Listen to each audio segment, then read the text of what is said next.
这里就是诗坛。哇，你看连这个风都是淳朴的。今天代表诗坛乡来欢迎我们的驻村小队。谢谢，哇！这个就是我们的基地。这是1个月大家办公的一个场合。我们鞠躬尽瘁，死而后已。因有客家天师团，哎呦，老乡呢，下村呢，吹壮洪都拉斯。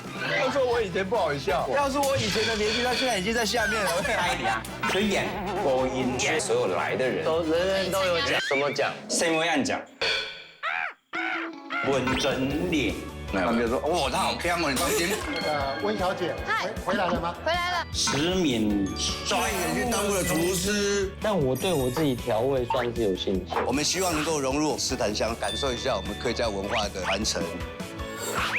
接下来我们要互相帮助，期待我们每一天都会进步一点点，1、2、3，按脚，